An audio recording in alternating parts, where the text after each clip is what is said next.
welcome to another tutorial, and today we're going to be looking at prepping stock images with GIMP. GIMP wouldn't be my first choice, but Photoshop would. I don't have Photoshop at the moment, however, so we're going to have to make do. Okay, so if we look at this image, there's a number of problems that become apparent. One is this little lamppost in the back here. We could go in manually and use the clone tool to clone over it, but for today I think that it would be much simpler just to crop the image down a bit, just so it's not in the field of view. So I'm just going to go ahead and select my crop tool here, and that gives us this dialog, and we can just go ahead and just grab the area of the image we want to use. Then just click in the center and to go ahead and make that crop. Okay, now the other problem with this image here is it looks like it's kind of got a film over it. It's got quite a grey hue to it, and what we need to do is we just need to go ahead into curves. And we can see in the curves histogram that we have down here as black, up there as white, and again on bottom.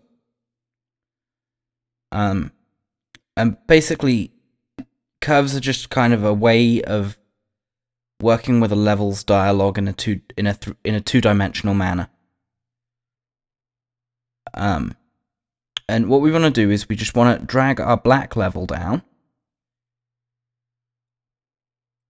here, and if we hit preview, we can see that's just gone ahead and made the blacks in the scene well, black. It's just brought them down, and what that's done is it's just removed a bit of the low tonal data and just taken it down to black. And I just want to go ahead and add another curve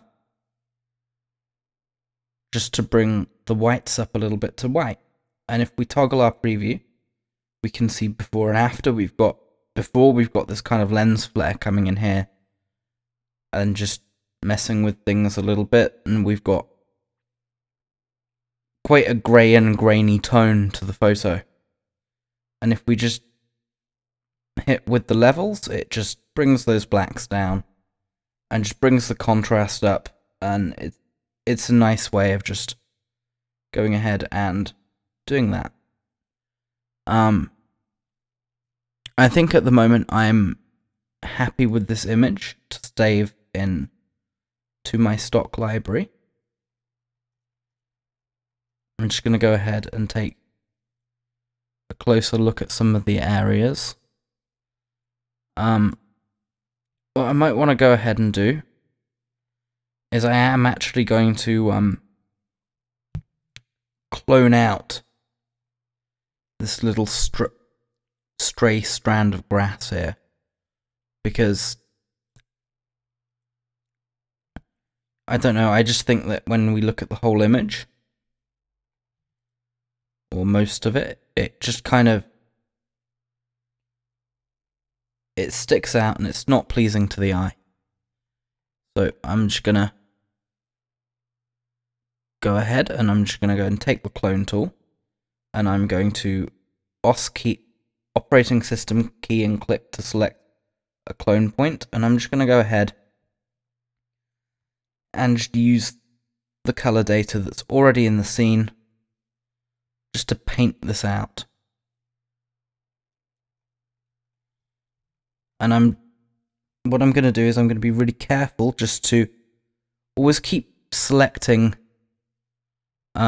different parts of the scene to use as the clone source, because that keeps the data that we're putting in varied, and it's going to stop things like, for instance, if we just took here and we cloned, we can see that we start to get repeating lines in the scene, and that's not really going to happen so easily here, as we're just kind of cloning from a fairly whited out cloud.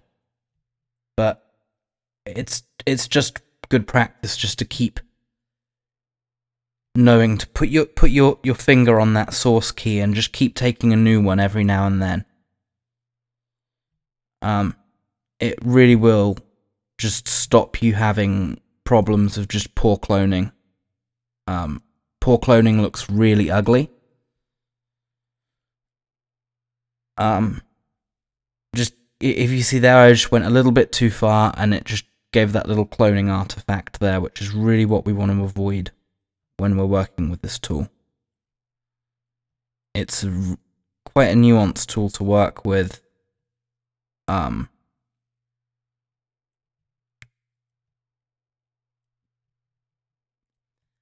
But it's a very powerful tool as well, and it's one that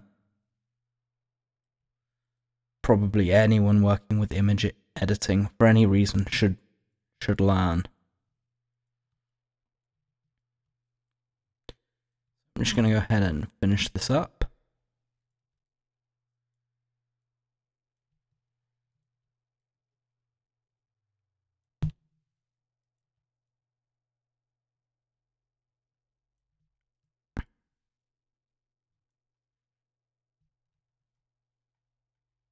Okay, that looks to me like it's all gone, so I'm just going to go ahead and zoom out.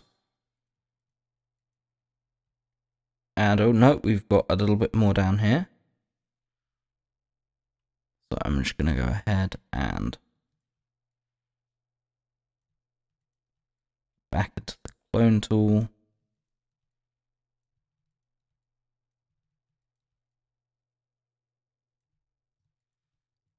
Again, being really, really careful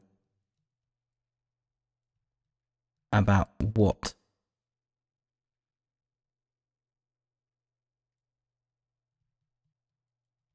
information I'm taking on and how I'm applying it.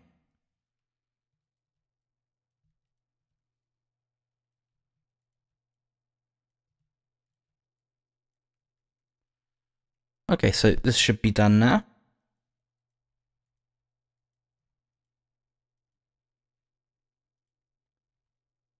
So I'm going to call that one finished image. Okay, now over to the second image that we're going to be working with. Sometimes when we're out taking photos, we're going to be taking city scenes sometimes. And these are going to bring in a problem for things that we can use. For instance, we have this car here. Now, I've gone ahead and done it ahead, but I'm not sure how publishing law is in other countries, but in the UK, you're actually not allowed to publish anything with things like if you have cars, you're not allowed to publish their number plates because it's someone else's personally identifying information. So if you're preparing stock images, you're going to have to go ahead and take all that out before you can use it in anything. Otherwise, you could get complaints. I mean, normally no one's really going to complain that that's the case, but it's just good.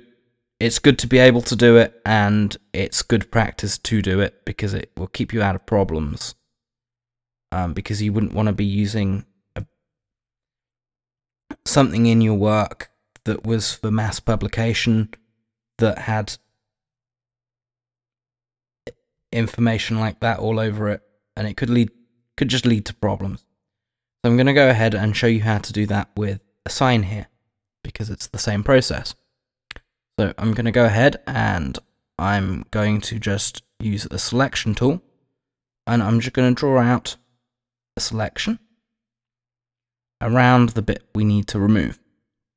And I'm just going to take a paintbrush, and I'm going to use the OS key again and click just to grab the color.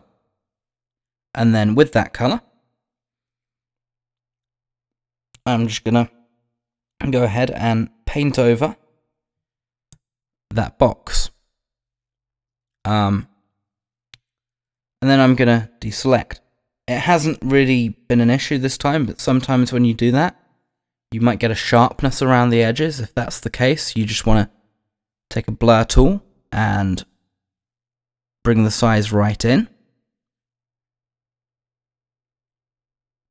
to maybe 2 pixels or so, and then just go around the edges and carefully just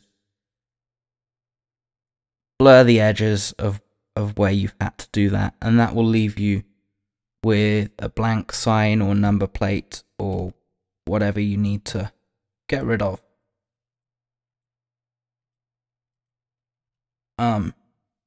Yeah, so that's how to use GIMP to prepare images for your image library. Thank you for watching, and goodbye.